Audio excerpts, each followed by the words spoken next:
एक ऐसा इंडिया बनाए जिसमें मुसलमान और दलित ओबीसी कहीं नहीं हो। असुद्दीन ओवैसी बोलना जानता है, दहाड़ना जानता है और जुल्म के खिलाफ लड़ना भी जानता है। आपके पार्टी को मुसलमान की पार्टी समझाता है क्या? आपके पार्टी को मुसलमान की पार्टी समझाता है क्या? आपकी पार्टी सिर्फ मुसलमान के लिए काम करती है? हमारे पार्टी के वरीय नेता पंडित मनमोहन झा गामा हैं, जो खुद ब्राह्मण हैं। वंचित और शोषित के लिए हम लोग लड़ते हैं, हिंदू और मुसलमान के लिए नहीं लड़ते हैं। आपके पार्टी के जो सुप्रीमो है, कहे तो असदुद्दीन ओवैसी साहब दंगे भड़काने का काम करते हैं, फिर वैसे लोगों को नेता क्यों?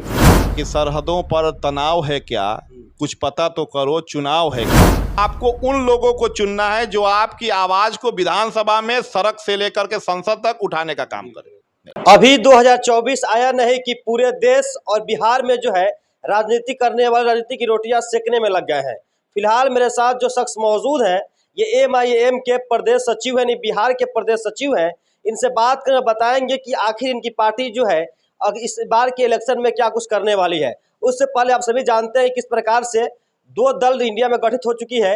एक नरेंद्र मोदी जी का दल तो अलग ही है, उसके अलावे राहुल गांधी मिलके एक साथ मिलके बहुत सारे पार्टियों को मिला के उन्होंने एक दल बनाया है जिसका नाम है इंडिया गठबंधन। हालांकि सर मौजूद है, इनसे बात करेंगे, इनसे जानेंगे कि आखिर इनके पार्टी को ना तो राहुल गांधी के पार्टी में सम्मिलित किया गया और ना ही बीजेपी की। हालांकि आप सभी जानते हैं कि AMI जो पार्टी है हमेशा से बीजेपी के खिलाफ रही है। शायद से इन्हीं कारणों से बीजेपी में शायद ये लोग नहीं गए होंगे या फिर उधर से बुलावट ही नहीं आई होगी। चलिए इनसे बात करिए, कुछ आपको बताने का प्रयास करते हैं। सबसे पहले सर स्वागत है आपका नीडर न्यूज में। जी, आपका भी बहुत बहुत स्वागत है मेरे यहाँ। हाँ सर, ये बताइए कि अभी 2024 के जो इलेक्शन होने वाले हैं उसको लेके दो पार्टी इंडिया में गठित हो चुकी है। एक नरेंद्र मोदी जी का है और दूसरा जो राहुल गांधी इंडिया बनाए हुए हैं। आप लोग जो है दोनों पार्टी के किसी पार्टी में नहीं है, ऐसा क्यों, क्या हो गया है? हम लोग तो बीजेपी में जा नहीं सकते हैं। हाँ, हम लोग या हमारे आने वाली नस्ल भी बीजेपी में जाने का सोच भी नहीं सकती है।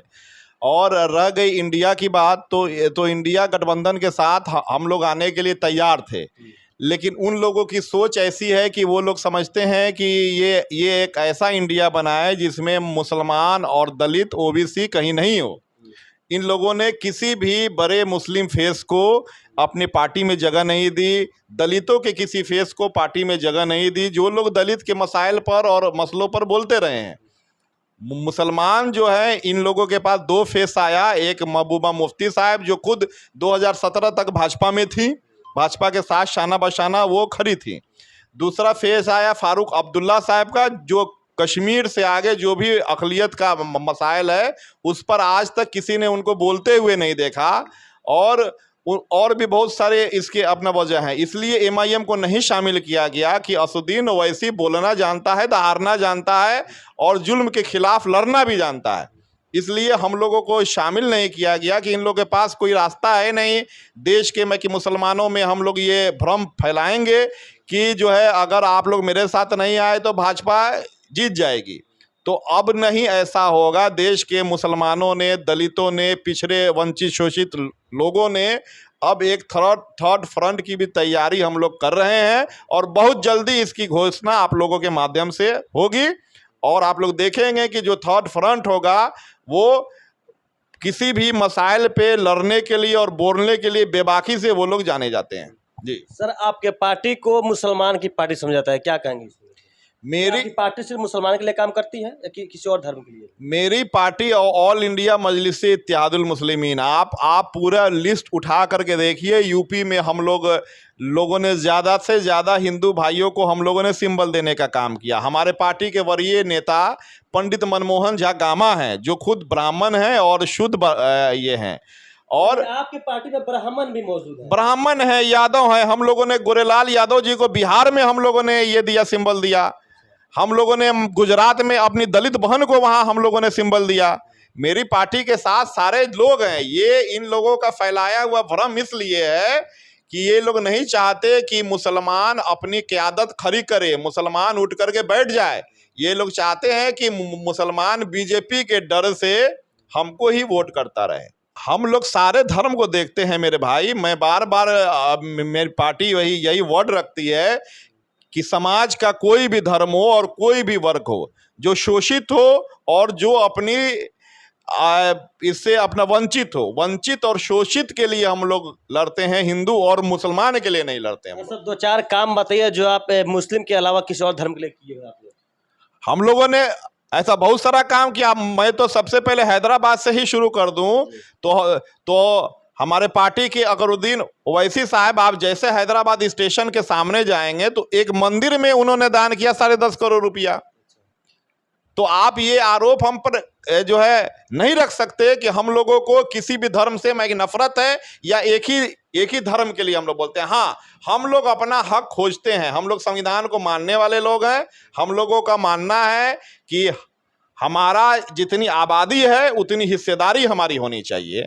हमको हिंदू भाई से भी उतनी ही मोहब्बत है कि जितना हमको किसी मुसलमान से है। जी, क्या प्लान है बिहार में? आपकी पार्टी क्या कुछ करने वाली है अगले इलेक्शन को लेकर? बिहार में हम लोग 24 और 25 मजबूती के साथ हम लोग लड़ेंगे, भाजपा के खिलाफ लड़ेंगे। थर्ड फ्रंट की तैयारी है और इस बार लोगों का जो जोश है, जो जुनून है और जितनी तेजी से हमारे साथ लोग आ रहे हैं, उससे उम्मीद है कि बंगाल से बड़ा खेला बिहार में होगा। जी, आपके पार्टी के जो सुप्रीमो हैं, कहे तो असदुद्दीन ओवैसी साहब, वो ज़्यादातर ऐसे उनके भाषण सुनते हैं, स्पीच सुनते हैं, ज़्यादातर लोग कहते हैं कि दंगे भड़काने का काम करते हैं। फिर वैसे लोगों को नेता क्यों चुनेंगे? हमारे असदुद्दीन ओवैसी साहब दंगे पर बोलते हैं। उन्होंने नू में बोला, उन्होंने यूपी में बोला, उन्होंने गुजरात में बोला और उन्होंने हरियाणा में बोला। तो ऐसा एक भी उनका बयान नहीं आया जो किसी धर्म के खिलाफ हो। जब जुल्म हम पर होगा, दर्द हमको होगा, तो दर्द की दवा तो हम ही ना मांगेंगे। जब हमको अगर चोट लगेगी तो डॉक्टर के पास हम जाएंगे, ये नहीं कि हमारे कोई पड़ोसी जाएंगे। तो जहां जुल्म होता है वो ये जुल्म नहीं कि वो सिर्फ मुसलमानों के लिए ही खड़े होते हैं। मैं ऐसे बीसियों मिसाल आपके सामने रख दूंगा कि जहां दलितों पर भी शोषण हुआ, जहां रांची में आदिवासियों पर भी, अपना झारखंड में ये हुआ, शोषण हुआ। अभी वहाँ शोषण हुआ है, एक व्यक्ति की पीट कर के घर से वहाँ ले जा करके अपना जो है उनकी हत्या हुई।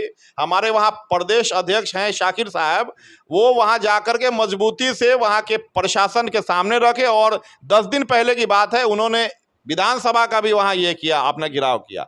तो ये कहीं से साबित नहीं है कि हम लोग सिर्फ मुसलमानों की बात करते हैं। अपना हक, अगर मुकेश सहनी जी अगर सहनी की बात करते हैं, लालू यादव जी अगर यादव की बात करते हैं, नीतीश जी अगर कुर्मी की बात करते हैं, तो हम अगर कि मुसलमान की बात अगर रखते हैं तो इसमें कहाँ गलत है?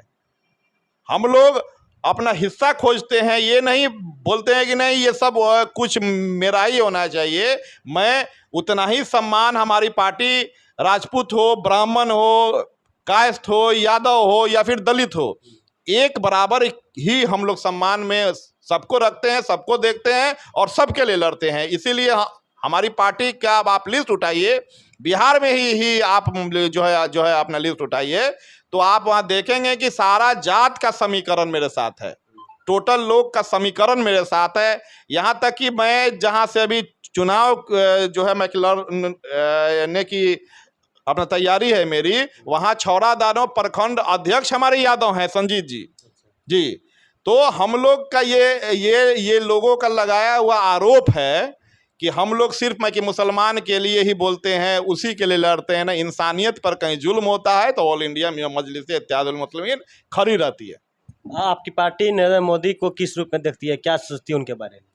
नरेंद्र मोदी को हम लोग इसी रूप में जानते हैं कि वो देश की छवि बिगाड़ने के लिए, देश के को निचले पायदान पे ले जाने के लिए और लोगों में जो धार्मिक भावनाएं हैं। देखिए, अभी एक वारदात हुई थी ग्वालियर एक्सप्रेस में, आप लोगों ने देखा होगा कि वहाँ, जी आप लोगों ने देखा भी होगा, न्यूज भी आपके माध्यम से आया कि वहाँ एक अपना चेतन नाम के जो थे, तो ये इसको कोई मामूली घटना आप लोग वहाँ मत देखिए। ये लोगों की मानसिकता कैसी हो गई है कि लोग जो है धर्म के नाम पर और योगी और मोदी के नाम पर लोगों की हत्या करते हैं, और वो भी एक बोगी में नहीं, एक बोगी से निकल करके खींचते हुए अब दूसरे में, तीसरे में, 4-4 बोगी में जाके हत्या करते हैं।